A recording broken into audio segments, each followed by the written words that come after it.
Almost 10 million households in the country resided in either lump sum 전세 arrangements or monthly rental housing as of 2023, with more than half concentrated in Seoul and its surrounding metropolitan area, according to Statistics Korea.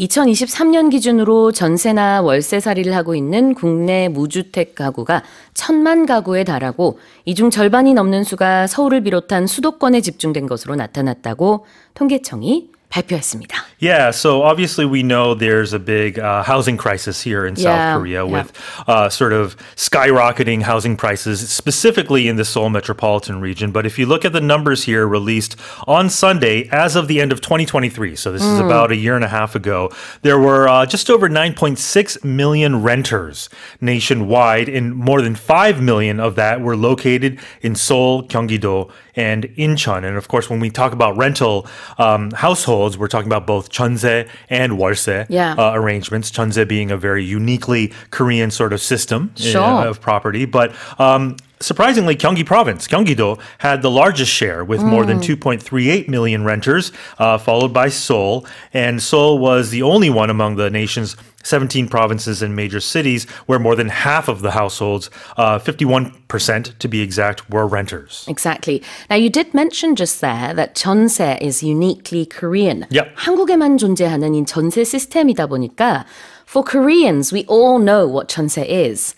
But for anyone who's not familiar with the housing system in Korea, they might think, what's 전세? Yeah. 그래서 영어에서는 부연 설명으로 그냥 전세하면 못 알아들으니까 그 앞에 lump sum이라는 표현을 붙인 거군요.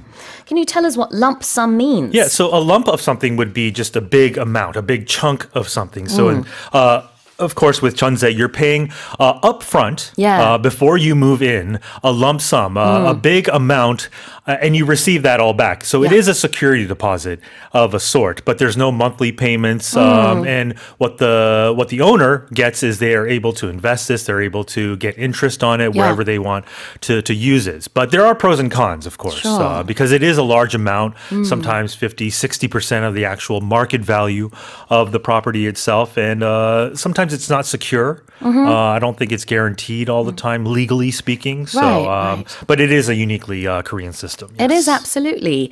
upfront라는 거는 일시불로 처음에 큰 금액을 먼저 낸다라는 선불, 뜻이죠. right? 선불이죠. 그래서 사실은 이제 우리는 다 전세가 뭔지 알지만 외국 분들에게 이 전세 시스템을 설명할 때 영어 단어들을 좀 알아두고 설명하면은 아주 유용해요. 왜냐하면 한국에만 존재하는 렌팅 시스템입니다. In America or in Canada, I guess you have monthly rent? Monthly rent is most common. What you do is you usually pay a security deposit of maybe the first 3 months worth of rent. I see. And that you do get returned at the end of your lease, minus any sort of incidental damage or any other costs that you might have to. So that's like the 보증금. That is the 보증금, precisely, yes. Exactly. But it's equal to about 3 months rent. It's interesting. Yeah, All right. typically. Okay, well, let's have a look at this expression here. Either 전세 or monthly rent. Yes. So we're talking about either A or B, right? When you're showing a choice between possibilities or if you have alternatives. And because Korea has 2 rental systems, when we talk about these numbers, we're talking either 전세 or 월세. Right, exactly. 그래서 이거나 저거이거나 할 때 A이거나 B이거나 할 때 either A or B. But not both. And the opposite would be neither or neither A nor B in the negative. So that would be A도 아니고 B도 아니다. Yes. So neither, neither 발음은 둘 다 되죠. 그렇게 할 때는 둘 다 아니다. 여기서는 either니까 둘 중에 하나다. 라는 얘기를 하고 있는 겁니다. Of course, in other districts around Korea, there are other rental systems as well. Namely, in Jeju, they have like a yearly rental system. Yeah. Like the 연세 system, where you pay like a yearly rental fee. It's basically the same as the monthly thing, except you do 12 months worth in one go. But it's not 전세. And you don't get it back either. No. It's the same as 월세, but for the year. So you're paying it up front. 월세 times 12. Right. So yes, exactly. I guess it's upfront, yes. Sure. But probably much less than what a 전세 would cost. Absolutely. Yeah. Okay, now if something is concentrated in an area, right? What does that mean? Right, because much of South Korea's population is concentrated in the Seoul metropolitan area, meaning everything is gathered there, right? Everything is sort of focused and clustered in a certain area. You say it's concentrated in something. When you're studying, you concentrate on your studies. Good point. Right? Yeah. 무언가에 집중하다. Concentrate on my English studies. 근데 어디인가에 집중이 되어 있다. Yes. The rental systems that we mentioned earlier on, they are concentrated in the Seoul and metropolitan areas. 수도권에 집중이 되어 있다. On and in. Right, or a resource or an attraction, right? Many of South Korea's tourist attractions are concentrated in Seoul. In Seoul, that's right. Example. Okay. Well, here's the headline one more time. Almost 10 million households in the country resided in either lump sum 전세 arrangements or monthly rental housing as of 2023, with more than half concentrated in Seoul and its surrounding metropolitan area, according to Statistics Korea. Let's move on to the second headline. Heavy monsoon rains have triggered flash floods and landslides in northern Pakistan and neighboring India, resulting in hundreds of deaths and leaving many trapped under collapsed buildings and muddy debris. 파키스탄 북부와 그 인접 지역인 인도에 몬순 우기 기상 악화로 인한 폭우가 내려 돌발 홍수와 산사태가 발생했습니다. 이 사고로 해당 지역 주민 수백 명이 사망하고 그 외 많은 사람들이 무너진 건물 및 진흙 잔해에 갇힌 것으로 알려졌습니다. Yeah. Tell us more. Yeah, quite unfortunate. Around 400 people so far are either dead or missing, according to local officials, when when this region received just an abundant amount of rain, what we call cloudbursts. Cloudbursts. It's not literally the cloud exploding like a water balloon. It's just a phenomenon of just a heavy amount of rain in a very short period of time, which South Korea has been seeing very more frequently as of late as well. But we're talking about rain and precipitation more than 100 millimeters per hour, I think is the exact definition of a cloudburst. But what's happened here is rainfall is still hindering efforts, so the death toll and the damage could still go up. This time of year is actually monsoon season for this region in South Asia between June and September, where about 3/4 of all the annual rain will come in this specific time. But because of climate change and also a lot of these areas, especially in mountainous regions, have been developed quite rapidly without taking into account all this potential damage. Right. You said earlier on that the weather right now is hindering efforts. Yes. I would imagine that would be rescue efforts. Rescue efforts, exactly. hindering은 방해가 되다, 지장을 주다인데 지금 구조 작업에 큰 방해가 되는 것이 바로 계속해서 내리는 비가 되겠네요. Yeah. Even for a monsoon season, you're saying it's just raining too much, right? Right, exactly. So it's serving the continuous rain is serving as an obstacle for recovery and search efforts. Okay. Yes. Now, what is a flash flood? Yeah, flash flood, we've talked about it numerous times here. It's a weather sort of term where something happens really fast, where flooding comes at a very rapid sort of sudden sort of pace in a short period of time when water is released. A flash anything is something that happens suddenly, isn't it? Like a flash sale. Okay. I was thinking Right? of, yes, you're right. A flash sale. So that's like a sudden unannounced. sale. Unannounced. Yeah. 아하. 갑자기 마트에서 지금 딱 30분 동안만 디스카운트 하겠습니다. 이렇게 안내방송 나올 때 있단 말이에요. 지금만, 아니면 10분 동안만 고기를 50% 할인해서 하겠습니다. 할 때 이게 갑작스러운 세일이지 예고가 된 바가 없잖아요. 그럴 때 flash sale이라고 표현할 수 있겠고. What about a flash mob? Is that when people start singing together? Yeah, so that technically I don't think it's supposed to be planned, but it's when all of a sudden people gather and they start dancing. These days you see it on social media a lot, but it's a sort of unexpected gathering, right? 굉장히 멋있더라고요. Have you ever been in a flash mob? No, I have not. Nor have I, but especially with K-pop, there's a lot of flash mob performances that take place all around the world. 맞아요. 가끔은 이제 누가 버스킹 하기 시작하다가 그 다음에 주변에서 그래서 다 같이 떼창을 부르면서 뭐 이렇게 뭐 수백 명이 Yeah. 동시에 부르기도 하는 그런 노래 부르는 장면 볼 수 있는데 이게 계획된 게 아니라 갑자기 플래시 mob라는 것 자체는 사람들이 이게 많이 모여드는 거거든요. Right. 그래서 그렇게 네 사람들이 같이 갑자기 모여들었을 때 쓰는 표현이기도 한데 지금 여기서는 갑자기 불어난 물입니다. 비가 너무 많이 왔기 때문에 flash flood. What about resulting in something? Yeah, when it results in something, it causes or leads to a certain sort of outcome or consequence, right? So here, these flash floods resulted in or caused many deaths. Resulting in something. 뭐뭐라는 결과를 가져오다. Here's the headline again. Heavy monsoon rains have triggered flash floods and landslides in northern Pakistan and neighboring India, resulting in hundreds of deaths and leaving many trapped under collapsed buildings and muddy debris. The iconic Parisian Cathedral of Notre Dame, which reopened in December of last year, is projected to welcome 12 million visitors by the end of 2025, potentially overtaking the Eiffel Tower as France's most visited monument.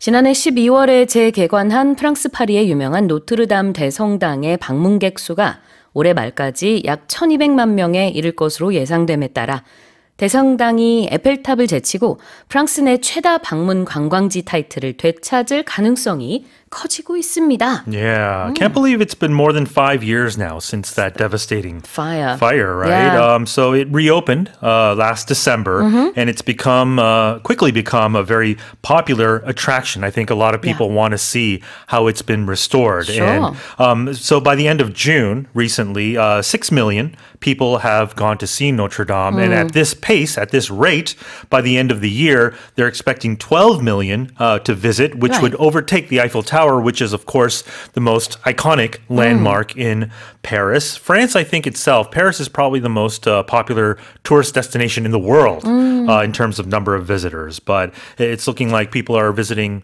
the Eiffel Tower less and the Notre Dame Cathedral more. As of라는 표현이 조금 전에 다른 헤드라인에서도 나왔었는데요. 어떤 시점을 기준으로, so as of the end of June, 6월 말 기준 노트르담 대성당을 방문한 사람의 숫자가 600만 명 정도였다고 합니다. 그래서 이대로라면은 1200만 명 달성하겠네요. 지금 이렇게 내다보고 있는 건데 something is forecast or projected. Let's have a look at that expression along with to welcome. Yeah, so to project means to forecast, like you just said, right? You're expecting or you're anticipating to welcome something, you're receiving someone as a host. Yeah. So France or Paris is the host country or city, usually for people or guests or participants in the future. Exactly. welcome이라는 게 환영합니다라는 뜻으로만 쓰이는 게 아니라 이렇게 문장 속에서 누군가를 맞이한다라는 의미가 될 수 있는데요. 이제 많은 관광객들을 이 대성당이 맞이할 것으로 거꾸로 얘기를 하자면은 많은 사람들이 대성당을 찾을 것으로 그렇게 예상을 한다. That is projected. Right. Or just simply put, they're expected. Yeah, right? exactly. Yeah. What about overtaking? Yeah, when you overtake someone, that means you were behind and you catch up with, or actually you eventually pass someone or something. So literally, if you're in a race, or if you're stuck in traffic and you overtake the car ahead of you, you're going in front. But you could also use it figuratively when you overtake someone in position or rank, perhaps. Overtake. It's one word. O-V-E-R-T-A-K-E. 앞지르다 이런 의미가 되겠죠? 다시 한번 읽어보겠습니다. The iconic Parisian Cathedral of Notre Dame, which reopened in December of last year, is projected to welcome 12 million visitors by the end of 2025, potentially overtaking the Eiffel Tower as France's most visited monument. Let's move on to the next headline.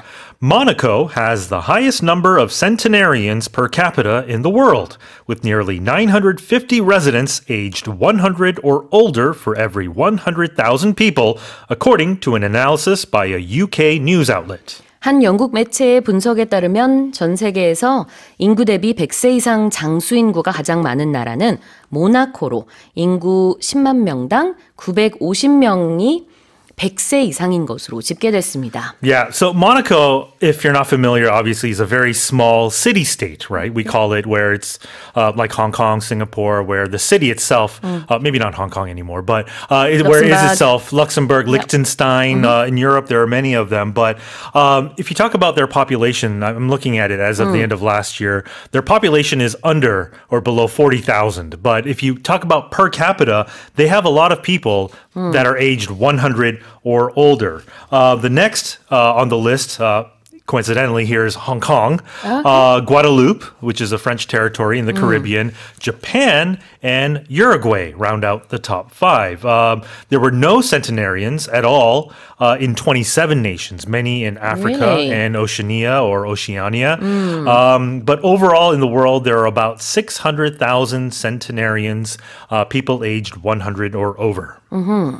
Let's have a look at that word then. Centenarian. What sort of people are we talking about? Yeah, like I just said, if you're 100 years old or over. So if you've hit triple digits, we were talking about double digits earlier, but if you hit triple digits, then you're officially a centenarian. 아, 그래서 우리가 한 세기, 100년을 century라고 하는데 100살이 됐을 때는 centenarian이라고 하는군요. Yeah, the prefix cent, C-E-N-T, is used, of course. Centimeter is 100 or 100ths of a meter. Yes, that's right. 그렇죠. 1미터를 이제 100으로 나눠서 그거 한 단위를 센티미터라고 하죠. 그다음에 또 미국의 달러의 100분의 1이 1센트고요. Yes. 그렇죠? 다 100과 관련된 숫자들입니다. Right. C-E-N-T, cent. And just in case you're wondering, super centenarian is anyone aged 110 That's or right. over. Yeah.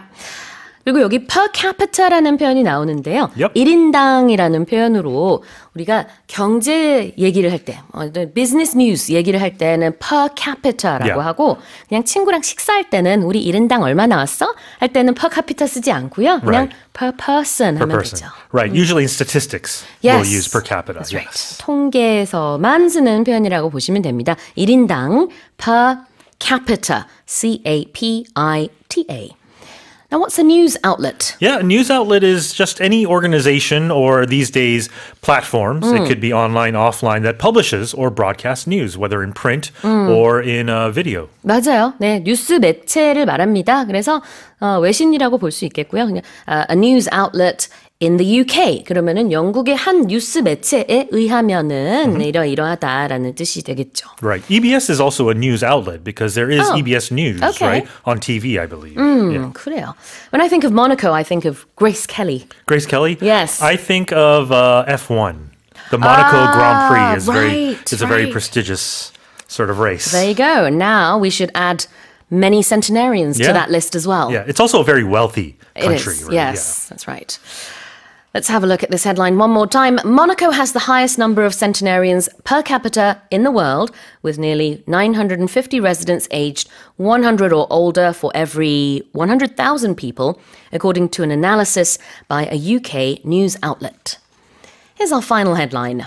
A wealthy driver in Switzerland could face a fine of up to 90,000 Swiss francs or more than 150 million won after being caught speeding 27 kilometers per hour over the limit in Lausanne.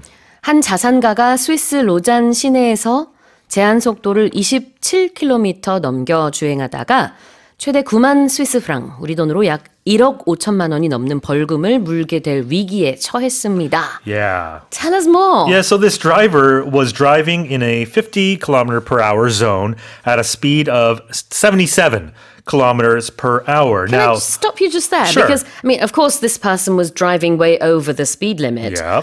But this fine seems very hefty. Yeah, that's because you don't live in countries like this in Europe, Okay, where tell us they more. have this system of where you call it day fines or income-based fines, where it's proportionate to a person's income. That's why we had to mention that this person is a wealthy driver. Yes, so it's a unique system of wealth based fines, which you see in about half of the European countries. And the rationale or the logic behind it is that if everyone's given a fixed rate, it's not fair. If you're a millionaire or a billionaire, let's say a 10,000 won fine isn't going to affect you as much. And you learn this sort of in business economics, I think, where you do these calculations. If the fine is negligible for my income, then it seems petty to me, then maybe I'll or the chances of me getting caught are lower. Right. People are more likely to offend and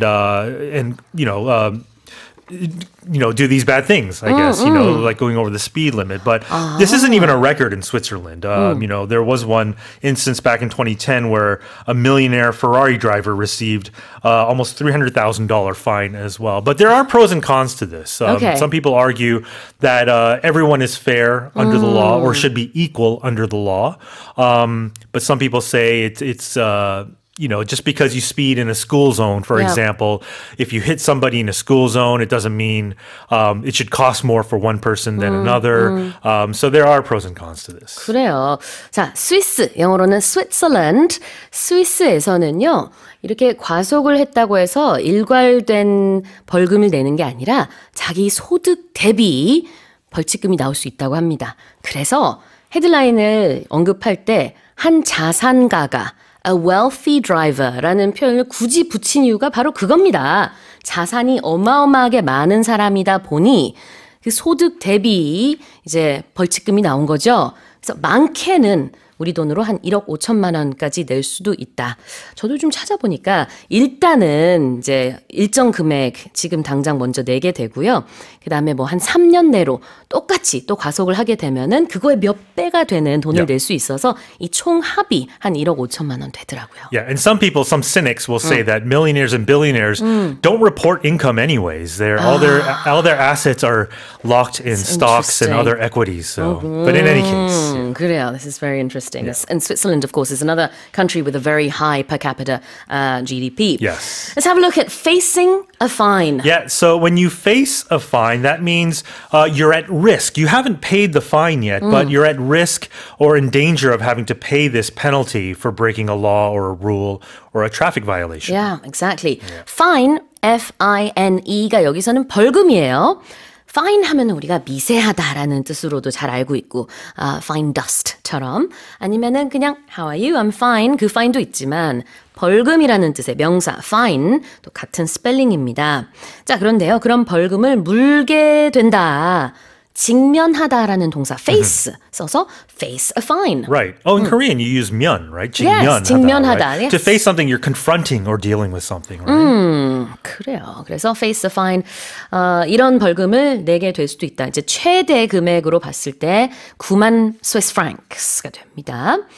Why is that? Because they were caught. Yeah, or to be caught in this case in the passive voice, right? Where you're discovered or you're apprehended, sort of trapped in a way. Yeah, exactly. To be caught speeding까지 붙이게 되면은 과속하다가 걸린 거예요. If you're caught cheating, 그러면은 우리말로 하면은 컨닝, 이게 영어 아니지만 컨닝 하다가 걸리다. 그 영어로는 be caught cheating. Or 외도. 그렇죠. When you're caught cheating. 맞아요. 치팅에 그런 뜻도 있어요. 외도를 하다가 걸리다. I thought that's what you were going for. 그 생각 안 했는데 같은 단어입니다. 맞네요. 맞아요. 이제 부부 간에도 이제 이 단어를 쓸 수 있는데 법적으로 싸움을 하게 될 때. 자, 근데 be caught speeding이라고 하면은 과속을 하다가 걸리다 이 뜻이에요. 그래서 그렇게 됐기 때문에 이런 벌금을 물게 됐다. 이 운전자가요. 해당 운전자가 한 8년 전에도 그때도 과속 운전을 해서 큰 벌금을 낸 적이 있더라고요. 이만큼은 아니었지만 그때도 몇 천만 원 정도에 해당되는 벌금을 냈었는데 이제 앞으로는 과속 안 하시기를 좀 당부를 드려야 될 것 같아요. Hopefully this is a deterrent. 왜 이렇게 계속 뉴스에 나오면 안 되겠잖아요. Yeah, repeat offender. 그러면 안 됩니다. 네네. Repeat offender. What does that mean? Yeah, that means you're offending the same thing over and over, more than once. 네, 굉장히 좋은 표현이죠. 똑같은 이 경우에는 범죄라고 할 수 있나요? 과속 운전하는 거. It's not criminal. It's a traffic 아닌데, violation, right? But 똑같은 그런 잘못을 계속 반복했을 때 repeat offender라고 합니다. 자, 그다음에 다시 한번 제가 읽어볼게요. A wealthy driver in Switzerland could face a fine of up to 90,000 Swiss francs or more than 150 million won after being caught speeding 27 kilometers per hour over the limit in Lausanne. All right, that's it for our 5 headlines this morning with Shane Harm. The recovery cost from the last month's 5 days of extreme concentrated rainfall has reached over 2.7 trillion won, with the Central Disaster and Safety Countermeasure Headquarters estimating damages of more than 1.08 trillion won, the highest natural disaster toll in the past decade.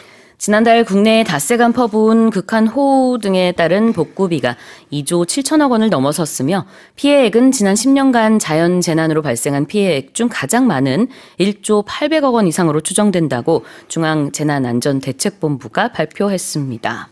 We had lots of rain, but not for a long period. Yeah. It was all very, very concentrated in 5 days. In just a very short time, and it's staggering how much damage was done.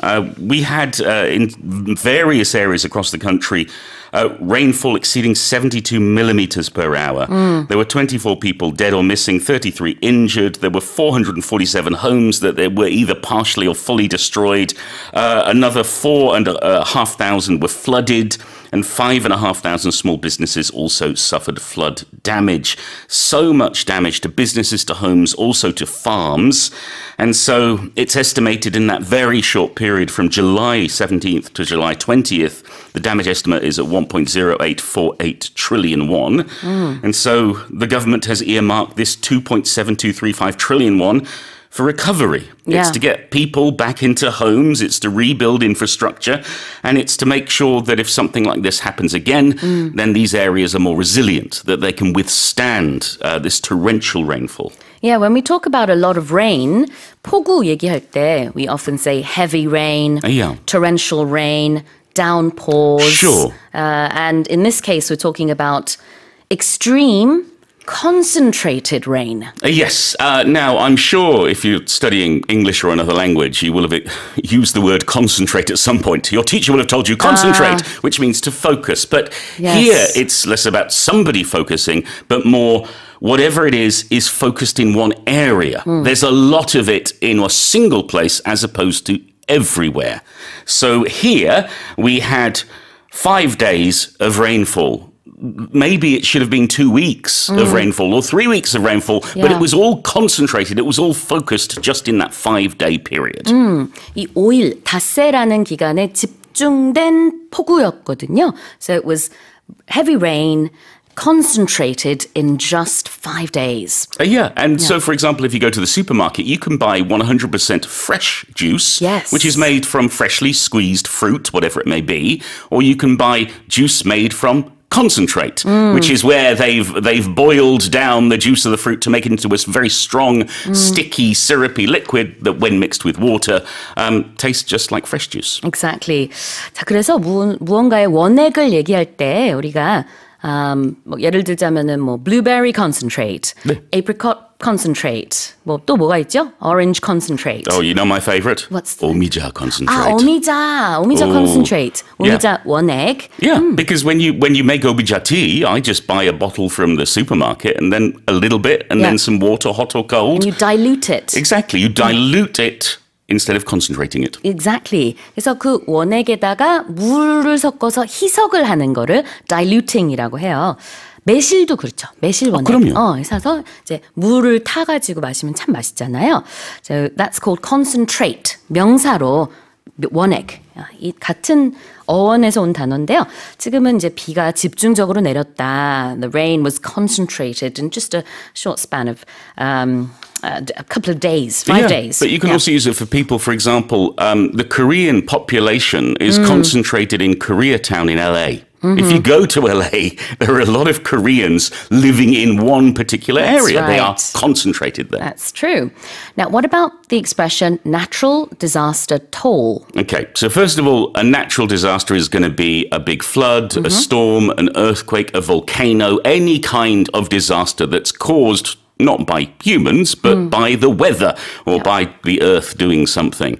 And here the toll, well, if you're driving a car and you're going outside of Seoul, you might be paying a toll on the highway. You have to pay a fee. So it's some kind of damage, some kind of debt we have. When we talk about natural disaster toll, that means the number of deaths or the number of injuries or the amount of damage that was done to whoever or whatever. Yeah, exactly. Natural disaster, 자연재해, toll이라는 것은 이제 여러 가지 요금이 될 수 있는데요. 여기서는 피해액을 말하고 있습니다. 톨이 꼭 피해액은 아니지만 우리 고속도로에서 톨게이트 지날 때 그때도 톨을 내죠. 그럴 때는 이제 그 고속도로를 지나면서 내는 일정 요금이 될 텐데 just to quickly go over the 피해액 and the 복구비. 피해액은 당연히 이제 여기서 뭐 재산 피해라든지 여러 가지 피해가 발생했기 때문에 그것이 얼만큼 이제 각자 피해를 입었느냐 하는 피해액이고요.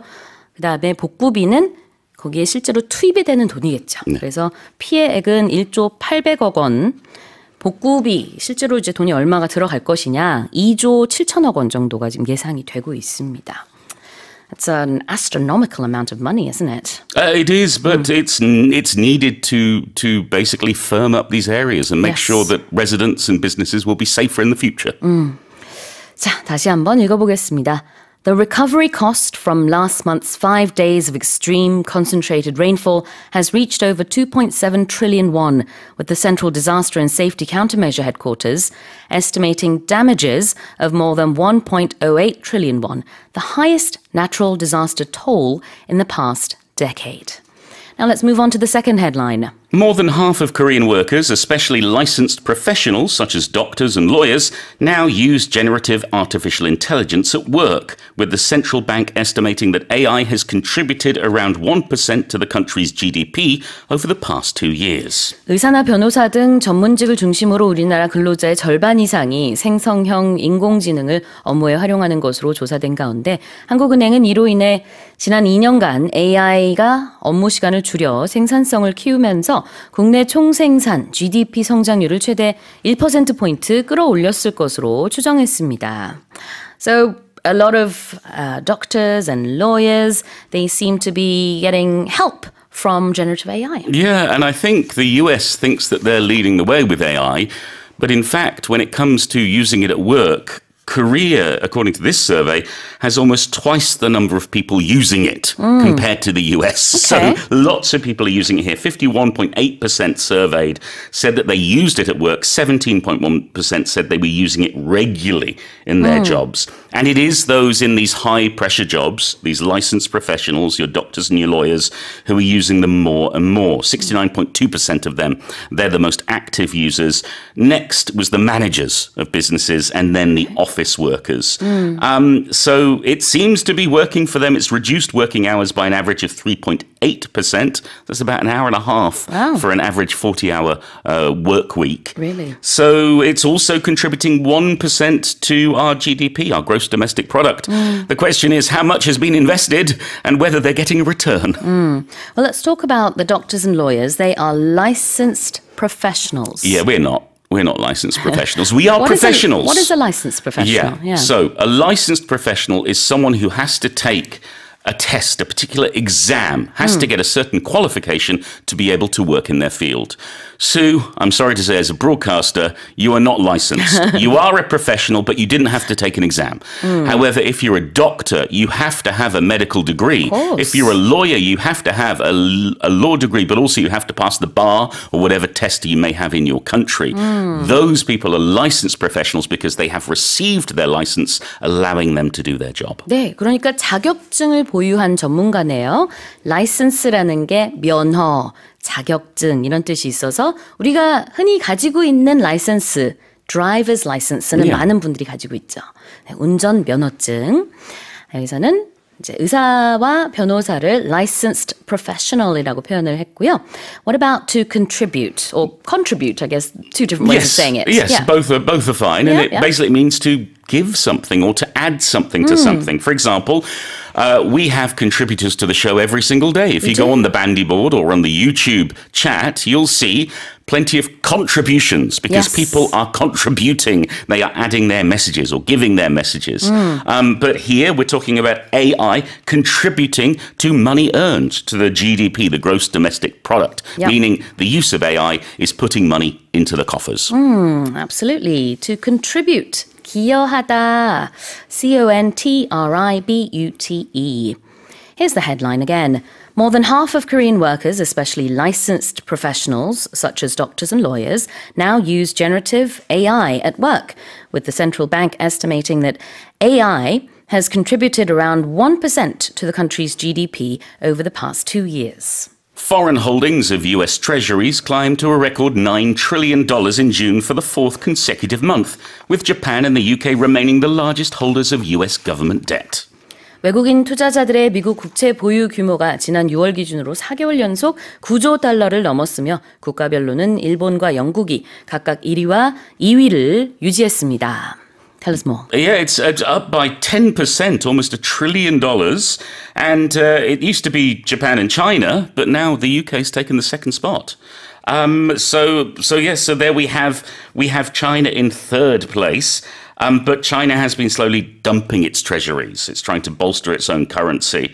And the US does need, I think, the UK and Japan to hold on to these currencies. There could be some interesting things happening if that changes. But for the moment, we're seeing the UK remaining the largest holders of US government debt, along with Japan. We're also seeing the net capital inflow into the US totaling a lower $77.8 billion. That was down from $318.1 billion in May. Yeah. So we're seeing changes, big changes in the markets, but certainly the UK and Japan are holding steady when it comes to these holdings. Treasuries,가 바로 미국의 국채를 얘기하고 있는 건데요. You just said holding on and also the word holdings. Yes. So we're hearing the word hold We are. quite a lot here. Normally when we say hold, it just means 붙잡다, right? But I guess it's more than that here. Well, if you hold something, you have a grip on it. In the old days, you might have a small hold, which means you owned a small piece of land. Like a farmer would have a small hold. We don't use that term anymore. So when we talk about a holding, it means that you own something. So it could be land, it could be assets, it could be stock, or it could be treasuries. Whatever it is, you are holding on to it. So that's the way to remember it. So foreign holdings means people in foreign countries are buying these and holding on to them. 아, 그러면 여기서 국채를 보유하는 것. 보유가 홀딩스군요. foreign은 외국인의 그런 보유가 되겠네요. And if something remains something? It means it stays there. The UK was number 3, now number 2. So it's got bigger, but it still remains one of the largest. And Japan has not moved as number 1, and therefore it stays there in that spot. I remain in my seat every Tuesday. You do? Hopefully for a long time. Yes, fingers crossed. Remain something. 계속 뭐뭐다. 여전히 뭐뭐하다. Remain. R-E-M-A-I-N. 다시 읽어보겠습니다. Foreign holdings of US Treasuries climbed to a record $9 trillion in June for the fourth consecutive month, with Japan and the UK remaining the largest holders of US government debt. Let's move on to the next headline. A study conducted by Seoul National University Bundang Hospital has found that eradicating Helicobacter pylori bacteria can significantly lower the risk of osteoporosis, particularly in women aged 50 and older. 분당 서울대병원에서 실시한 연구에서 헬리코박터 파일로리균을 제거할 경우 골다공증 위험이 낮아지며 특히 50세 이상 여성에서 그 예방 효과가 높은 것으로 나타났습니다. Yes. So osteoporosis is 골다공증. Yeah, it's all about having weaker bone structure, more brittle bones. Yeah, tell us more about this research. Yeah, this is a relatively small study. 846 adults were tracked. However, they were tracked for 20 years. So this has been going on for quite a while. And they found a 29% lower incidence of osteoporosis among those who were getting treatment to eradicate this bacteria. those who were over the age of 50 who didn't have the treatment were 1.5 times more likely to develop that condition. For men, there was no statistically significant change, but osteoporosis, usually we think in terms of women. My grandmother certainly suffered from it and broke her hip a number of times. So this is really good news. We know that if we can eradicate or manage the Helicobacter pylori bacteria, it's not just for your gastrointestinal health, but it's also for your bone health. Yeah, exactly. Getting rid of something, yes. I guess, is another way of saying eradicating. It is, yes. If we eradicate something, that means we're destroying it or removing it, getting rid of it completely. There's no trace of it left. How do you spell this word? eradicate. 완전히 뿌리를 뽑다, 박멸하다. 그래서 완전히 없애는 것을요, eradicating이라고 합니다. Yeah, I think everybody wishes we could eradicate COVID, but we haven't managed to do it yet. Yeah. And to lower the risk of something, that's the other expression. Yes, well, if there's a risk, it means there's some kind of danger. There could be a problem with something, and if we lower that risk, it means we make it less likely there is a danger, less likely there is a problem. So you can lower your risk of heart disease if you eat healthier. You can lower your risk of diabetes if you eat healthier. You can lower your risk of osteoporosis if you eradicate the Helicobacter pylori bacteria. So the opposite would be higher the risk? No, to increase the risk. Okay. We don't use higher in the same way as we use lower. To increase the risk, 위험을 높이다, or to lower the risk, 위험을 줄이다. Actually, I misspoke. Rather than increase, I will say that the friend of lower would be raise. Raise the risk. Raise and lower. Yep, raise the risk, lower the risk. 다시 읽어보겠습니다.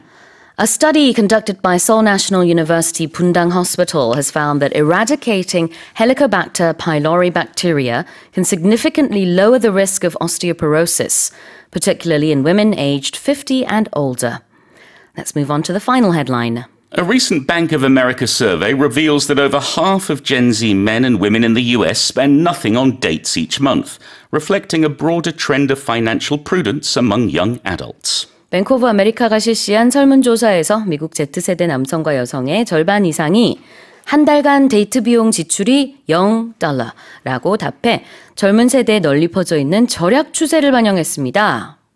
Tell us more. Yeah, it's quite astonishing. It's 53% of men and 54% of women in Gen Z are saying they're spending $0 a month on dates. Some of them, 25% of men and 30% of women, are spending under $100 a month. But certainly it seems that people are being more prudent. They're saving their money more and more.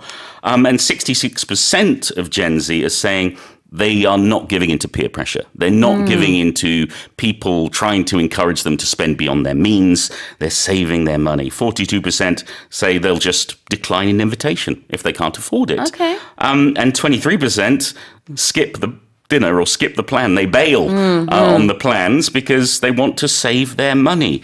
It's a very different situation to when I was dating back in the old days. Yeah. It feels like, the crunch is there in terms of finances. And Gen Z are taking these efforts to save more or even pay off their debt, which I think is another big problem for that generation. Yeah.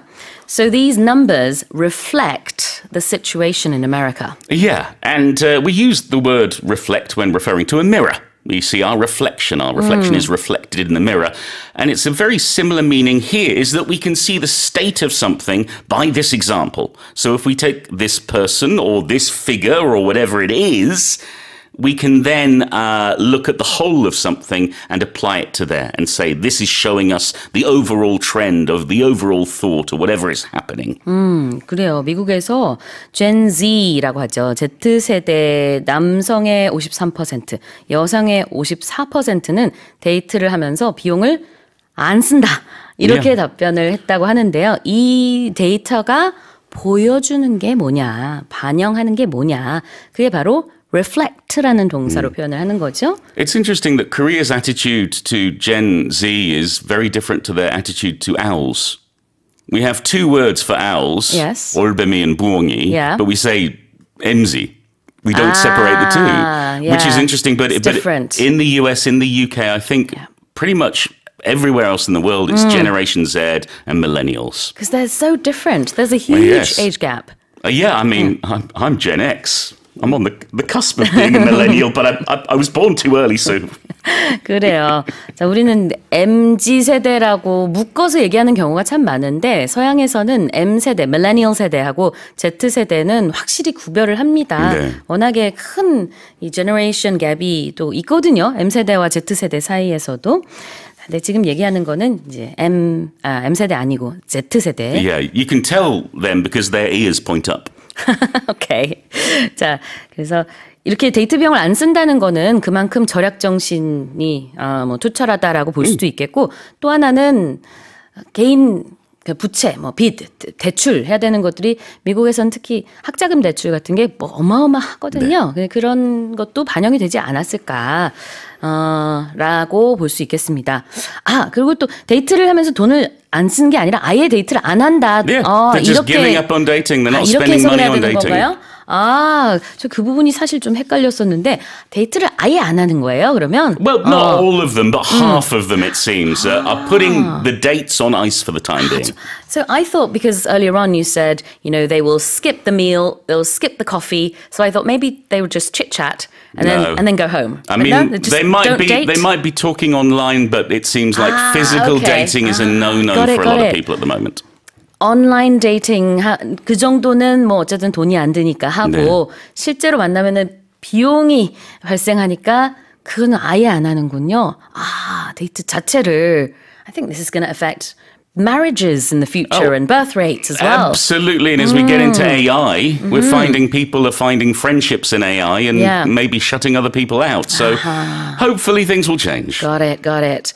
Now, what's financial prudence? Well, financial is all about money. Yeah. And prudence is about being careful or about being cautious. Yes. Not being wild about it, not being too brave or not throwing caution to the wind. If you are prudent or if you have prudence, then you're being careful with your cash. Exactly. I had a friend called Prudence. Yes, and there's a famous Beatles song called Dear Prudence. 이 prudence가 신중함이라는 뜻인데요. 또 그냥 이름으로도 많이 쓰여요. Well, in the old days, names like prudence, grace, charity, hope, these attributes were often given to girls as their names. 그래요. 자, 그래서 financial prudence는 재정적인 면에서 돈을 쓰는 데 있어서 매우 신중하다, 절약을 많이 한다는 뜻이겠네요. 다시 읽어보겠습니다. A recent Bank of America survey reveals that over half of Gen Z men and women in the US spend nothing on dates each month, reflecting a broader trend of financial prudence among young adults. Well, that's it for the headlines with Paul Matthews.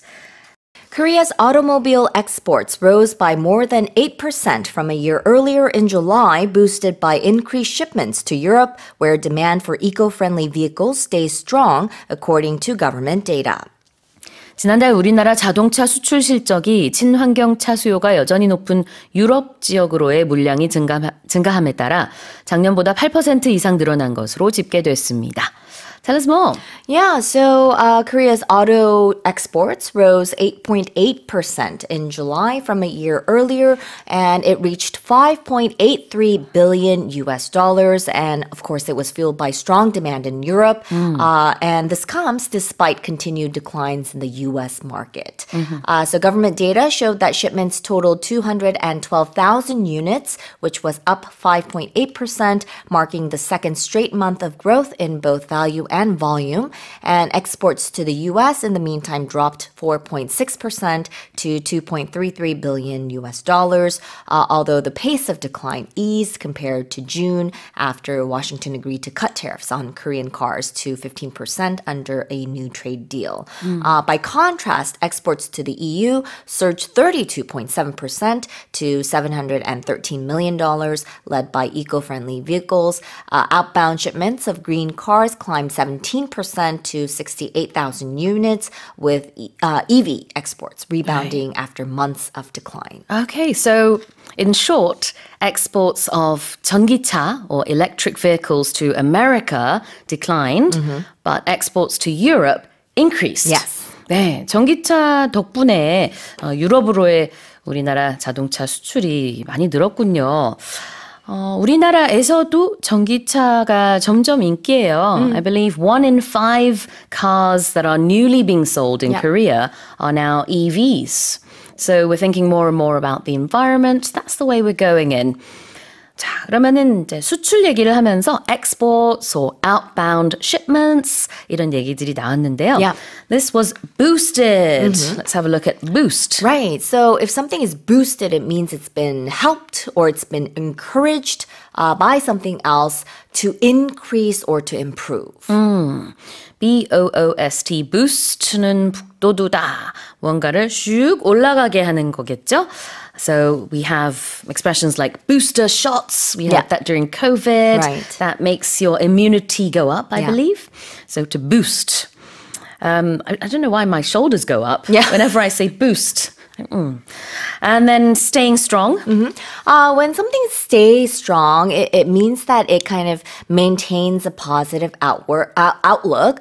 So in our headline, we said that demand stayed strong, and it means that there is a lot of high or high demand. So there's a high level of consumer desire for something, for a particular service or a product. Yeah. To stay something. 여전히 뭐뭐뭐 하다. The weather has stayed pretty humid over the past few weeks and hot as well, obviously for months. Stay strong은 그러면 여전히 강하다. 뭐가 강한지 봤더니 유럽에서 EU가 아니라 EV, 전기차에 대한 그 수요가 여전히 굉장히 크다. 이렇게 볼 수 있겠죠. So imports of EVs from Korea, when we look at it from Europe's perspective, have increased. If we look at it from Korea's side, we would say exports of EVs to Europe. That stayed strong. Stay. 이렇게 많이 쓰고요. We also use stay to talk about, just to say to someone, hey, stay well, stay strong, stay healthy, just as a greeting almost. Yeah. You can say that, yeah. 그래요. 뭐 어떻게 하세요라는 의미로도 우리가 가끔 인사차 stay dry 뭐 비가 많이 올 때는 아니면 stay healthy COVID 때 많이 얘기했었죠. 그렇게 인사하기도 하는데요. In this case 계속 강세를 보이는 그런 의미로 to stay strong. 다시 읽어보겠습니다. Korea's automobile exports rose by more than 8% from a year earlier in July, boosted by increased shipments to Europe, where demand for eco-friendly vehicles stayed strong, according to government data. Here's our second headline. A new survey on adult digital literacy conducted for the first time by the Education Ministry finds that 8.2% of adults in the country, or about 3.5 million people, struggle with even the most basic use of smartphones, computers, and digital kiosks. 교육부가 실시한 제1차 성인 디지털 문해 능력 조사 결과 전체 성인 인구의 8.2%에 해당하는 약 350만 명이 스마트폰, 컴퓨터, 매장 키오스크 등의 디지털 기기를 가장 기본적인 수준으로 조작하는 것도 어려워하는 것으로 나타났습니다. Tell us more. Yeah, so I think this is why we can't just assume everyone knows how to use digital devices like smartphones and tablets and those kiosks at restaurants. So they're saying that through this this survey, I guess, that was conducted by the government, most Korean adults can use basic digital devices, but millions, we're talking about millions of people, still face challenges, especially among the older generation and those with less education and people in the lower income households. So this is according to the Education Ministry, and they're saying that 8.2% of adults, or about 3.5 million people, are struggling with even the simplest tasks, while 17.7% can use devices but not effectively effectively in daily life. And by contrast, over half of adults reach the highest competency level, and they're able to handle tasks like online banking and ticket booking. But the gaps were especially sharp by age and background, with nearly 1 in 5 adults over 60 falling at the lowest level, along with a third of those with only middle school education. They say that women, rural residents, and low-income households also showed higher digital exclusion. So the ministry is planning to expand training programs, including mobile education buses for seniors, especially in rural areas, and practical training in banks and retail stores. And officials say the goal is to prevent anyone from being left out behind in Korea's rapidly digitalizing society. Those training programs are so vital. I know some people do that as a sort of volunteering gig, and they will just help out with the elderly and teach them how to use these devices. Because the good thing is, it doesn't require a whole lot of time to learn how to do it. Just, maybe, I don't know, a few minutes or an hour or two, depending on how familiar you are with these, is enough for you to then be able to use it in your everyday life. Right. You can do this at home too, because we often, when we go home, I have to teach my mother-in-law or my father-in-law to use certain banking programs because they are a bit complicated. Yeah, exactly. So even if you don't take part in these learning programs, if you yourself are really good with these devices and you know someone who isn't, you can just spend a few minutes and teach them, because that's really going to make a difference in their life. Yes. 그래요. 이렇게 디지털 기기 사용하는 게 어려운 분들에게 교육하는 것이 정말 너무 필요하다. 그리고 또 다행인 것은 조금만 교육해도 금방 배울 수 있어서 그 효과가 크잖아요. 그래서 정말 많은 분들이 빠른 시일 내에 다 이렇게 디지털 기기들을 더 잘 이용하고 이해할 수 있었으면 좋겠네요. 여기서 쓰는 표현이 디지털 문해력이라고 아까 그랬는데 영어로는 digital literacy? Yes, digital literacy. So it's basically the ability to use information and communication technologies to find, evaluate, create, and communicate information effectively. When we say literacy, it's basically, essentially it's learning how to read something or knowing how to read initially. But in this case, we're talking about knowing how to use a device, a smart device or something. Right. So when we say literacy, it's not just, I don't think it's just being able to read, but actually to comprehend to understand. Yes. 아하. 그러니까 이제 우리나라 같은 경우에는 문맹률이 거의 0%잖아요. We are very smart. 그죠. 그 얘기를 이제 영어로 할 때는 the illiteracy rate in Korea is 0%. 한글 못 읽는 분들이 없잖아요. 우리 세종대왕님 덕분에 한글을 워낙에 누구나 읽을 수 있게 잘 만들어서. 근데 다른 나라들 가보면은 이제 기본적인 리딩도 어려운 그런 사람들의 퍼센티지가 그래도 우리나라보다 꽤 높아요. 네, 그렇죠. 그럴 때 이제 illiteracy를 쓰기도 하는데 단순히 읽는 거를 넘어서서 이해하는 것까지 그런 것들 다 포함하는 단어가 바로 literacy, literacy가 되겠습니다. 자, what about struggling with something? Right. When you struggle with something, it means that you have a hard time with something. You are having difficulty with something. So it means that you're making a strenuous effort to deal with some sort of difficult situation or problem. It could even be a person. So it implies a challenge or resistance that requires some sort of effort to overcome or manage. Struggle with something은 무언가를 가지고 어려움을 겪는다는 뜻이 있어요. 이게 대단히 어려운 게 아닐 수 있고 아주 사소한 거 가지고도 이게 잘 안 돼 할 때도 쓸 수 있는 표현이라서 이 경중은 콘텍스트에 따라서 많이 달라질 수 있습니다. You could struggle with digital devices, which is maybe a pretty serious issue, or you could be struggling financially, which is even more serious. But you could also struggle with a word. You could struggle with a word. You could struggle with a door that's not opening. Exactly. Yesterday I struggled with the word comb. Which is very that silly. happens. Yes. And I couldn't pronounce the word in Korean properly. 그런 것처럼 무언가를 가지고 어려움을 겪다. 이게 이게 고생하다라고 할 수도 있고 뭐가 잘 안 된다 이렇게 해석을 할 수도 있어요.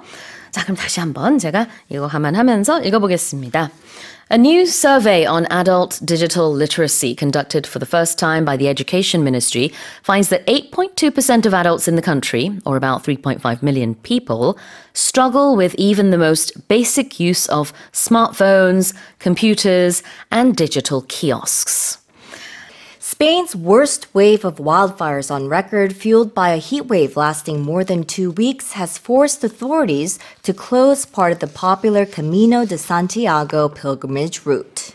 스페인 최악의 산불이 2주 이상 지속된 폭염으로 인해 더 확산됨에 따라 스페인 당국은 많은 사람들이 찾는 산티아고 순례길 일부 구간을 폐쇄하기로 결정했습니다. Tell us more. This is popular in Korea as well. Yeah, a lot of people do go on this pilgrimage route, depending on how you want to say it. So the country has been battling its worst wave of wildfires on record, with flames spreading to Picos de Europa mountains and forcing the closure of parts of the famed Camino de Santiago pilgrimage route. So they're saying that the blazes are the most severe in 2 decades, and it's been fueled by climate change and an extreme 16-day heat wave with temperatures reaching 45 degrees Celsius. So they've even deployed troops to try to manage the wildfires, but firefighting aircraft are struggling with thick smoke. So far this year, they're saying that more than 344,000 hectares have been burned, and it's the largest area since records began in 2006, and 4 times the long-term average. 4 firefighters at least have died in these efforts, and authorities have arrested 27 people for suspected arson since June. Highways and railways have been disrupted. Villages have been destroyed. So the Prime Minister has called for a national climate pact, although they're saying that opposition leaders are accusing the government for poor preparation. So a lot is going on. They are saying that conditions may ease once the heat wave breaks later this week. Yeah, absolutely. So it's the worst wildfire of its kind since 2006, as you said. Yeah. 2006년 이래 이제 산불 규모로 봤을 때는 뭐 최대 규모라고 하는데 그 어느 정도 규모일까 하고 지금 쭉 들어봤더니 2006년부터 그다음에 작년 사이에 연간 평균 산불 피해 면적보다 4배 이상 큰 규모의 그런 산불 피해가 이 지역에서 발생하고 있다고 합니다. 그리고 2주 이상 지금 16일째 이어지고 있는 폭염 때문에 더욱더 악화된 거죠. So this is forcing people to stay off the pilgrimage. It's forcing authorities to say you cannot come in. Yeah, you can't go in because it's very dangerous. Yeah. So if you force someone to do something, or if you force in this case, they're forcing parts of the pilgrimage route to be closed. So if you force something, it means to make someone or make something to do something against their will. 강제로 뭐 하게 할 때 force라는 표현을 쓸 수가 있어요. So if I force you to eat, 그러면 eat now. Yeah. 강제로 먹으라고 하는 거고요. Yeah, so I don't want to eat, but you're making me. Exactly. Yeah. Or if the rain forces me to use my umbrella, 그러면은 이제 날씨 때문에 내가 우산을 쓸 수밖에 없는 상황이 되는 거겠죠. I have to. 여기도 사실 그런 날씨와 관련된 얘기라고 볼 수 있겠죠. The weather and the wildfires, they're forcing authorities to close part of this pilgrimage. So let's have a look at pilgrimage route or route. Yeah. So a pilgrimage route or route, it's a designated path or a trail that pilgrims are people who are, they're doing something for the sake of religion. Yeah. So they're following this path to reach a specific holy site or place of religious significance. Pilgrim, 순례자, pilgrimage, 순례. 그래서 우리가 잘 알고 있는 순례길은 영어로는 pilgrimage route 아니면 route. 발음 다 돼요. R-O-U-T-E. Both are fine. Can you just say the Camino de Santiago pilgrimage? Yes. Or do you have to add the route at the end? I say both, but I usually just say just Camino de Santiago, and people will know. I think that is Spanish for road or something. Yeah. I'm not sure. Yeah. 아마 그 Camino 자체가 길이라는 뜻일 것 같아요. Yeah. 그래서 뭐 좀 중복이 되는 그런 표현이긴 합니다만. Camino de Santiago pilgrimage route. Yeah, so you might have heard like pilgrimage to Mecca or pilgrimage to Jerusalem. So that means the exact same thing. Exactly. 다시 읽어보겠습니다. Spain's worst wave of wildfires on record, fueled by a heat wave lasting more than 2 weeks, has forced authorities to close part of the popular Camino de Santiago pilgrimage route. Okay, let's move on to the next headline. Greece has temporarily halted new short-term rental registrations in Athens' Plaka district to curb over-tourism and preserve one of Europe's oldest continuously inhabited neighborhoods. 그리스는 유럽에서 가장 오래전에 내려오는 거주 지역 중에 하나인 아테네 플라카 지구를 본 모습 그대로 유지하고 과잉 관광 현상을 억제하기 위해 이 지역 단기 임대 숙소의 신규 등록을 일시 중단시켰습니다. Okay, so I guess we're talking about the air, and things like that. Yeah, right. Okay, right. And this comes because Athens is set to welcome more than 10 million tourists in 2025, and that's up 2 million from last year. This is according to local authorities, and this surge is putting pressure on the Plaka district, which is a historic neighborhood at the foot of the Acropolis, known for its narrow streets and the Byzantine and Ottoman landmarks. And residents are reporting rising rental costs, there's noise, and the replacement of small local shops with tourist-oriented businesses. So things are getting out of hand. Yeah. So government data show more than 12,000 properties in central Athens that are listed on short-term rental platforms, and this is driving out long-term tenants. So in response, the Greek government has temporarily banned new short-term rental registrations, and they've created an intervention unit to enforce local regulations, and preservation groups are also pursuing legal challenges against the conversion of entire buildings into seasonal rentals. And officials are saying that these measures are part of broader efforts to ensure that tourism growth does not undermine Plaka's cultural heritage. 이런 문화적인, 역사적인 것들을 그대로 잘 보존하기 위해서 일단 단기 숙박업 등록을 더 이상은 받지 않겠다라는 얘기인데요.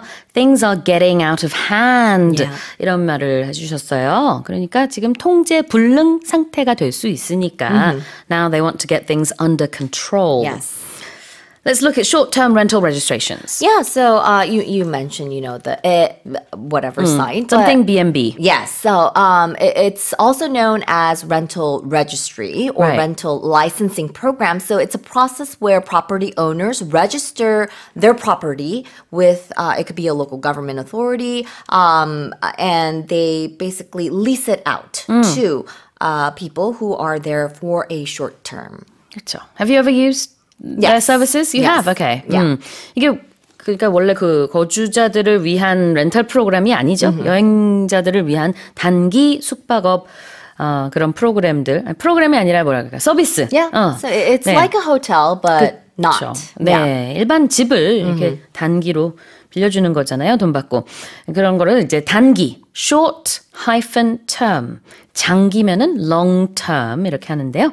short-term, rental, 그 다음에 registration은 새로 등록하는 겁니다. 그런 집은 더 이상 받지 않겠다.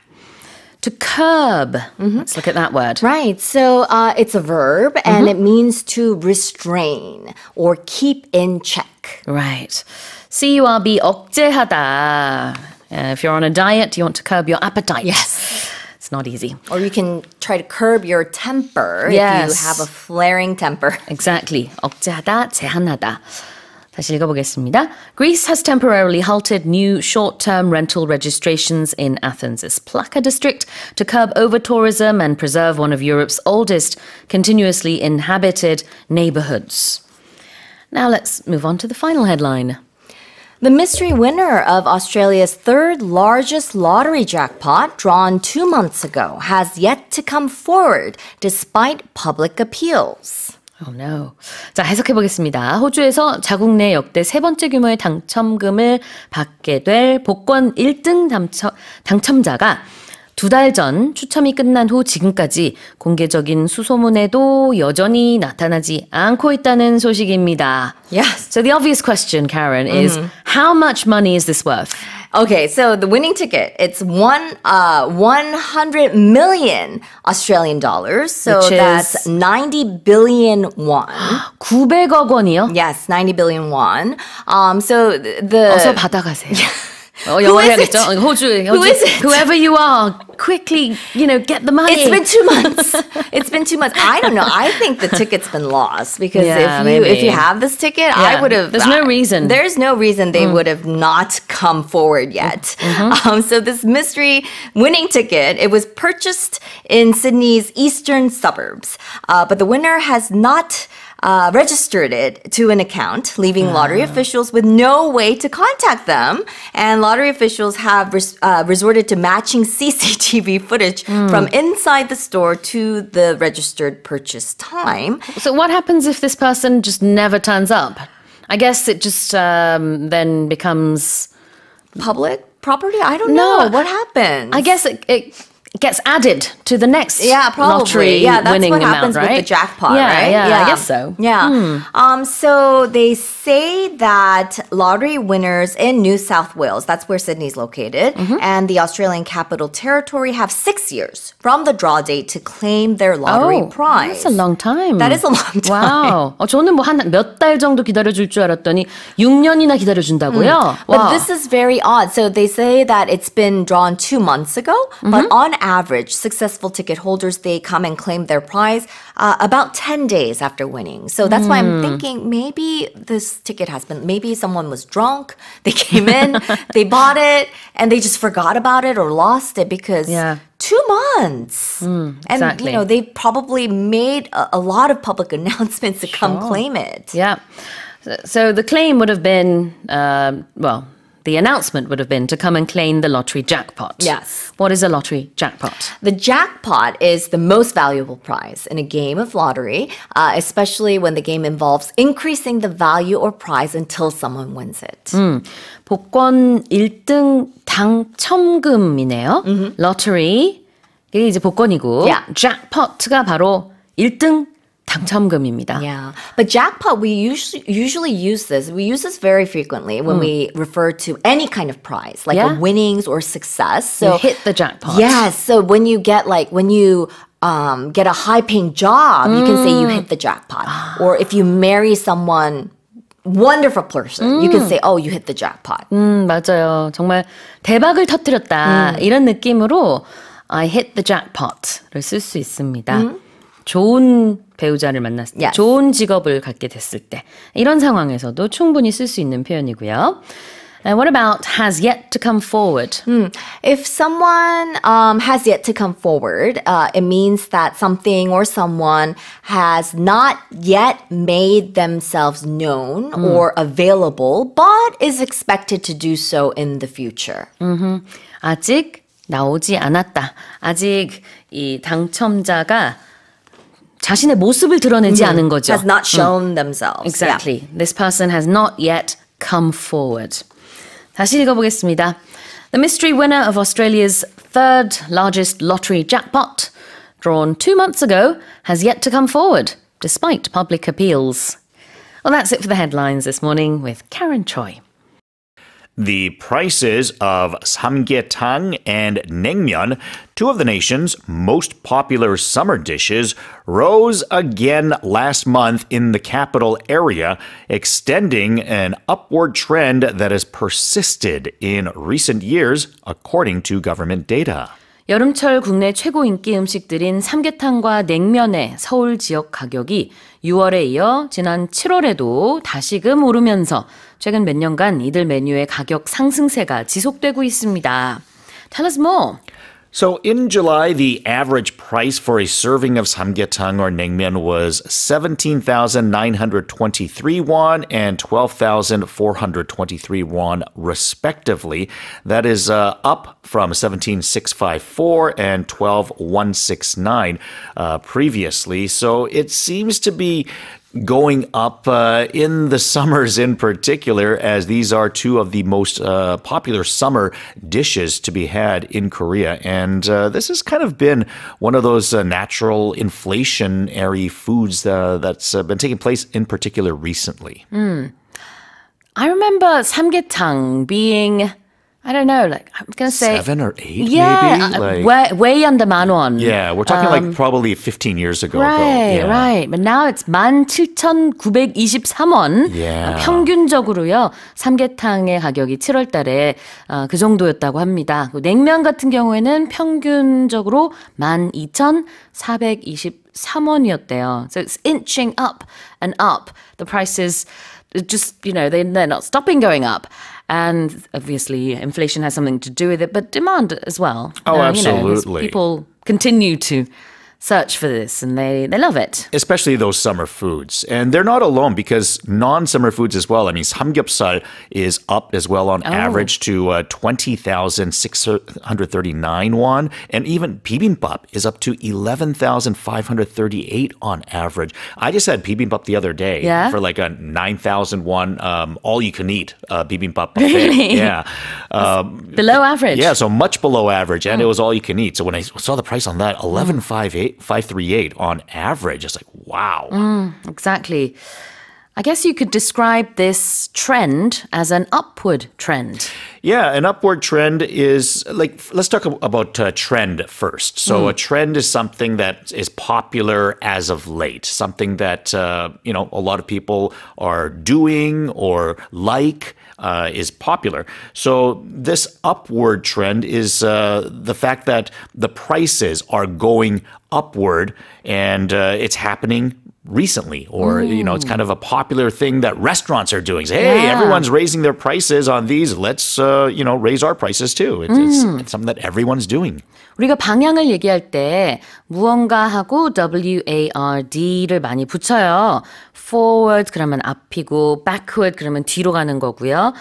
그다음에 지금 upward는 위를 향해서 간다라는 뜻인데 트렌드가 붙어서 상승세라고 해석을 할 수 있거든요. 실제로 보니까 2017년에는 삼계탕이 한 14,000원 정도 했다고 하고 7월 기준으로 봤을 때는 한 15,000원. 그 다음에는 이제 2023년엔 16,000원. 작년엔 17,000원. 지금은 이제 거의 18,000원이에요. 계속 상승세를 이어가고 있죠. The upward trend is continuing. We've got to open up our own samgyetang restaurants. Yes, exactly. They're doing well. So the opposite would be a downward trend? A downward trend, yes. If maybe a certain stock price is falling, then we can say that they're going through a downward trend. Food prices don't normally go down unless there's an abundance of it, right? Yeah, it's pretty rare. Yeah. Unfortunately. That's a shame. Yeah, exactly. I was hoping samgyetang prices would go down, but I don't think that's going to happen. In fact, this upward trend is likely to persist. Yeah, when something persists, then despite challenges or obstacles to continue to do something, you continue to do it. Yeah. So, usually you'll have something that is in your way or making it difficult for you to continue, but you're continuing despite those difficulties. Persist, P-E-R-S-I-S-T, 없어지지 않고 계속되는 것을 말해요. 이 upward trend, 상승세가 사라지지 않고 지금 몇 년째 계속되고요. 앞으로도 그렇게 될 것으로 전망이 됩니다. 뭐 당연한 얘기이기도 하지만 우리 지갑에게는 좀 부담이 되죠. I think the most common form of the word that I probably use or tend to hear is that a person is very persistent. Okay, what kind of person is that? Oh, someone that doesn't give up and or someone that wants to succeed. So, Right, right. maybe they failed a job interview here, they failed a job interview there, they've had their resume rejected from this company and that company, but they're continuing. They're still trying to find a job. They're still going to more and more job interviews to try to get hired. You're persistent. You're continuing despite the world seeming like it's against you. So you're trying and trying again, and you're not giving up. Yeah, so in this particular case, I think persistence or the person being persistent is a good quality. 이게 때에 따라서는 지금 말씀하신 것처럼 끈기라는 느낌으로도 해석할 수 있어요. 물론 이게 또 나쁘게 해석을 하면은 고집이 될 수 있거든요. Yes, yeah. 왜 이렇게 고집을 꺾지 않니? You're so persistent 할 수도 있지만 absolutely. 정말 너 끈기 있구나. 칭찬으로 You're very persistent 할 수도 있습니다. Persistence is the noun form. 다시 한번 읽어볼게요. The prices of 삼계탕 and 냉면, two of the nation's most popular summer dishes, rose again last month in the capital area, extending an upward trend that has persisted in recent years, according to government data. Here's our next headline. Syria is facing a looming food crisis that could leave 3 million people severely hungry, according to the UN World Food Program, after the country's worst drought in 36 years slashed wheat production by 40%. 시리아가 36년 만에 최악의 가뭄을 겪으면서 밀 생산량의 40%가 감소한 가운데 이로 인해 시리아인 약 300만 명이 심각한 굶주림을 겪을 수 있는 식량 위기에 처한 상황이라고 유엔 산하 세계 식량기구 WFP가 밝혔습니다. Alright, so let's talk about this looming food crisis in Syria. Yeah, something that is looming is usually something that is negative. It has a negative vibe about it. And it's something that's coming up or might be imminent. It's something that's right there, invisible in front of you or perhaps in your rearview mirror that you kind of see is coming up. It's approaching. And it's probably something that's not going to be pleasant. Yeah, I think of a shadow approaching you in the evening. Yeah. You can't see the person, but you see the shadow, so you know there's someone there. It's very scary. Yeah. I tend to find like the words like loom and doom and gloom, they kind of all have like that same sort of a feeling, a negative vibe about it. Loom, doom, and gloom. And they all rhyme too. Yeah, exactly. Which is why I kind of have the feel of them kind of put together. But they're all kind of a negative emotion that it brings up. 그러네요. 같이 묶어서 기억해도 될 것 같아요. 분위기가 비슷한 단어들입니다. gloom, doom, loom. 의미는 다 다르지만 다 조금씩은 불안한 요소들이 있고요. 좀 무섭거나 침울하거나 이런 분위기죠. 다 부정적입니다. Now, what about people who are severely hungry? So they're not just hungry, are they? Yeah, severely, you think of something as being just very, right? Yeah. Very, very, very. So it's something that's to an extreme. I think with severely, I would say typically it gives me a negative feel as well. Yeah. I think, I can't really think of a positive situation I would use the word, but I think... You wouldn't say I'm severely happy. Yeah, exactly. Yeah. I'm severely hungry. It's just kind of something that's you're going to use as an extreme of how something is, and I'd say usually in a negative context. Yeah. So this is an adverb. So you add either a verb or an adjective after severely, 심각하게 뭐뭐뭐. But you can also have the adjective form of severe injury, for example, or a severe cold. 심한 감기 걸렸을 때 그럴 때는 I don't just have a cold, I have a severe cold 이렇게 말할 수 있겠죠. 심하다 이런 느낌으로 보시면 돼요. 둘 다 S 발음으로 시작하니까 severely 심하다 이렇게 기억하시면 됩니다. 자, 부사 형태로는 심각하게 severely 다시 한번 읽어볼게요. Syria is facing a looming food crisis that could leave 3 million people severely hungry, according to the UN World Food Programme, after the country's worst drought in 36 years slashed wheat production by 40%. A flight from Greece to Germany carrying nearly 300 people escaped disaster when the aircraft's engine caught fire midair shortly after takeoff, forcing an emergency landing in Italy. 300명 가까운 승객을 태우고 그리스를 출발해 독일로 가던 여객기가 이륙 직후 비행 상태에서 엔진에 불이 붙어 이탈리아에 비상 착륙했습니다. 이 사고로 인명 피해는 발생하지 않았습니다. All right, so we're talking about nearly 300 passengers and flight crew, right? Yes, correct. It was a Condor Boeing 757, 273 passengers and 8 crew members were on board. It was going from Corfu, Greece to Dusseldorf, Germany. And they had to make an emergency landing because the engine caught fire because of what they were calling disruption in airflow. That triggered a chemical reaction within the engine. So, sounds terrifying for the people on board to probably look out the window, see their engine on fire, thinking, oh gosh, what's going to happen? But they avoided disaster. Yeah, some articles say it was most likely bird strike, which does happen every now and then. It happened in Gwangju, of course, we remember. And one of the wings actually caught fire. So as you said, people inside the plane would have been able to see the fire. Yeah. And yet, for about 40 minutes or so, they didn't know what was going to happen, but luckily they landed. Everyone is safe. Let's have a look at our expressions. To catch fire, 이게 바로 불타다라는 뜻입니다. And then it happened mid-air. Yeah, it means that it was in flight when it actually happened. So it wasn't when the plane was on the ground. Right. It was while the plane was flying. And we'll say things like things happening in midair, meaning that you're airborne when something happened. So maybe somebody jumped and twisted midair. So while they were in the air, they were able to do a twist, as an example. So you're talking about the position that you are in. Mid, 뭐뭐뭐 하면은 중간에 있다는 뜻이죠. 그래서 축구 포지션 중에 midfielder는 중간에 있는 포지션인가요? Yep, correct. 그래요. 그랬을 것 같고요. 그다음에 midday라고 하면은 하루 중에 중간이라고 생각하시면 되는데 정오예요.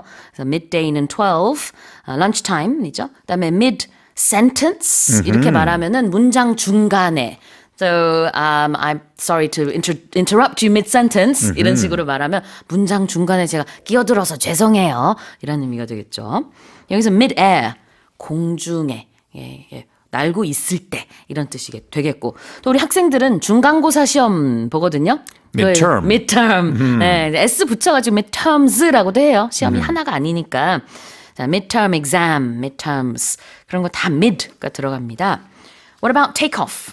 Takeoff is the moment that the airplane leaves the ground. So as it speeds up and then it gets airborne, then that's the moment that we call a takeoff. But sometimes we'll talk about takeoff as the start of something as well. Like, oh, hey, or even you could say when I'm leaving, right? So say, hey, I'm going to take off now. So goodbye, I'm taking off. See you later. 맞아요.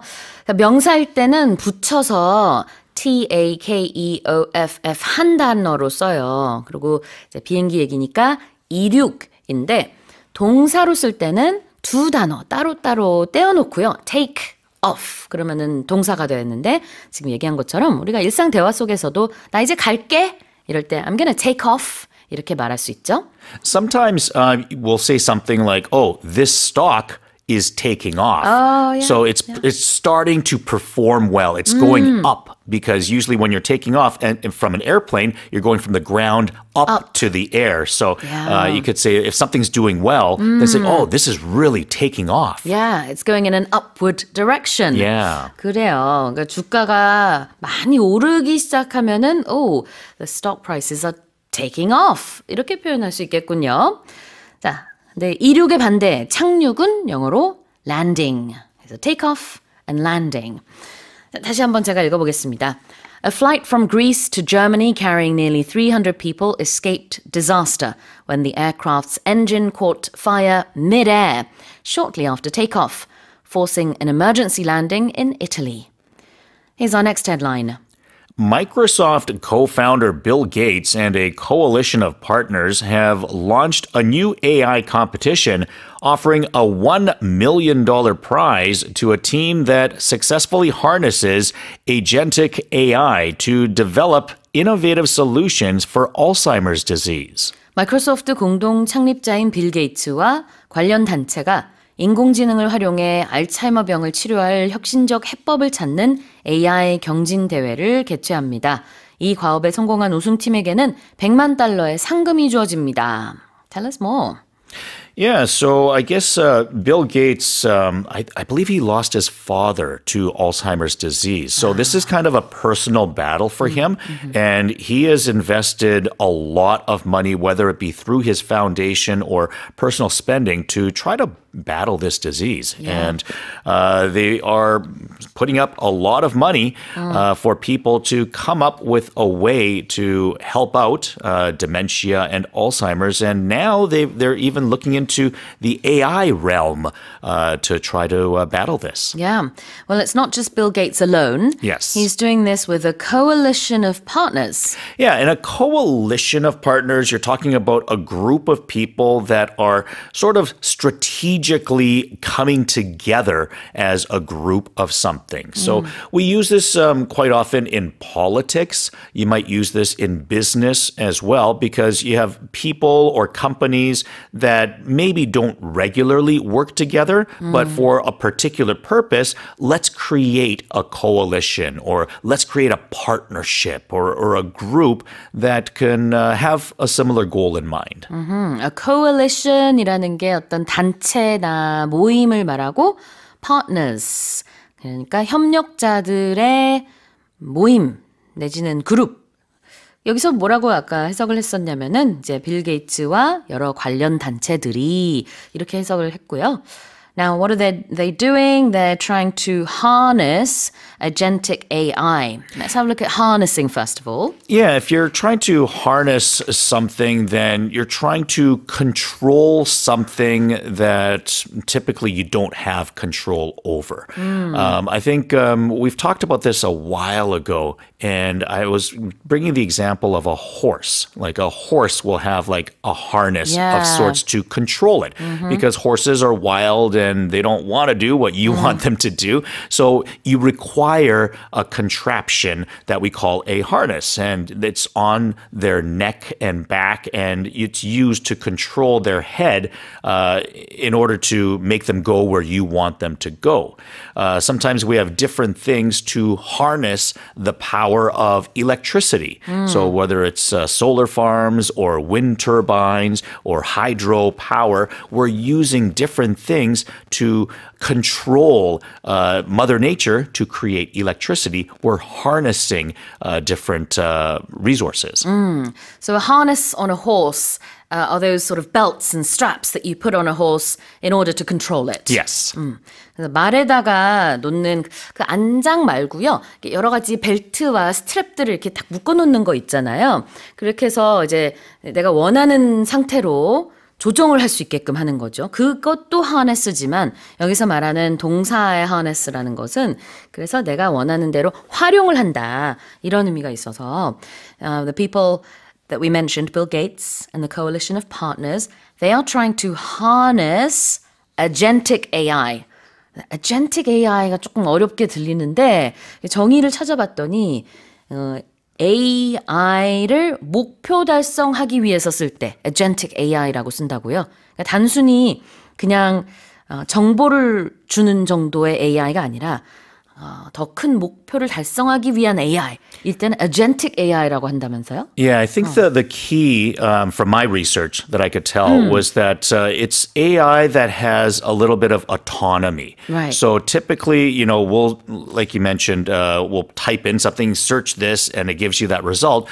Whereas I think with agentic AI, it's more for research where it can kind of piggyback on information that it's learned and sort of compound found that information. So I'm using this information that I found to create new information and create new code and figure out things more scientifically based on the research it's doing itself. 그래요. 이렇게 이제 AI 컴피티션 경진 대회를 개최함으로써 앞으로 정말 유능한 많은 사람들이 나와서 AI를 활용해서 알츠하이머스 디지즈의 여러 가지 해법들을 정말 찾아냈으면 좋겠습니다. 자, 다시 읽어볼까요? Microsoft co-founder Bill Gates and a coalition of partners have launched a new AI competition offering a $1 million prize to a team that successfully harnesses agentic AI to develop innovative solutions for Alzheimer's disease. Now here's our final headline. Sweden has relocated the 113-year-old Kiruna Church, one of its most famous wooden structures, about 5 kilometers to a new city center by transporting it in its entirety on a convoy of remote-controlled flatbed trailers. 스웨덴이 자국 내 유명 목조 건축물이자 지은 지 113년 된 키루나 교회를 원격 조정되는 평상형 트레일러 수송장치의 통째로 실어서 원래 위치에서 약 5km 떨어진 새 도심으로 옮겼습니다. So they just lifted a church and then moved it to a different location. Basically. Wow. And let me tell you, I took a look at the pictures of this church. It is not a small church. It is big. It looks like it'd be at least 4, maybe 5 stories tall in terms of the height. Like it's fairly large. It's 672 tons.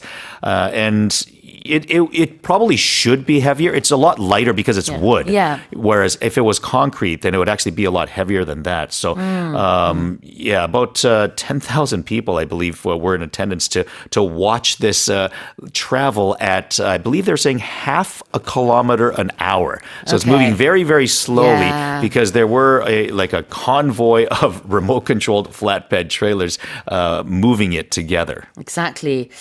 이 교회를 이동하는데 지금 여러 개의 납작한 이 장치들, 바퀴 달린 트레일러들을 이용했다고 했잖아요. 여기에 들어간 바퀴의 개수만 224개가 들어갔다고 합니다. 그러니까 평상에다가 바퀴 달아놨다고 생각하시면 되고 그 위에다가 이제 교회를 얹어놓은 거죠. 그러고 나서 5km를 샥 이동을 한 건데요. 신기합니다. Let's have a look at relocating. So the base word of relocate would be locate. And we talk about, where something is located is where it is. This is the location. It's here or it's over there. So if you're relocating something, then you're moving something to a new location. This is where it was, but now it has been relocated over there. Yeah. Is it just things that can be relocated? I think typically, I think of physical things. Can people be relocated? Oh, yeah, absolutely. Yeah. Okay. Your jobs can be, relocated, absolutely. So, you can move to a new city, or you could say that you've relocated in terms of your job is with a new company. So you've relocated with this company now. 그렇죠. 일 때문에 이제 이사를 해야 되는 경우, 그럴 때도 I have relocated to 어디 이렇게 표현할 수 있는데요. 원래 이제 의미는 장소를 바꿨다, 이동했다 이런 의미가 되겠어요. What about in its entirety? In its entirety, meaning everything. So not just a portion of it or half of it, but we're talking about its entire thing. And I think when they're talking about it in the article, it's not, it's when they say in its entirety, I think what they're saying is it wasn't deconstructed and then reconstructed at a new location. Yeah. It was all moved in one piece without being deconstructed. And that's another great expression, in one piece. Yes. 통째로 이렇게 조금씩 분리해서 이동한 게 아니고요. 그냥 그 교회 건물 그대로 통째로 옮긴 거죠. 그걸 영어로는 in one piece 아니면 in its entirety 이렇게 얘기를 할 수 있습니다. Alright, well here's the headline again. Sweden has relocated the 113-year-old Kiruna Church, one of its most famous wooden structures, about 5 kilometers to a new city centre by transporting it in its entirety on a convoy of remote-controlled flatbed trailers. Well, that's it for the headlines with Jason 선생님.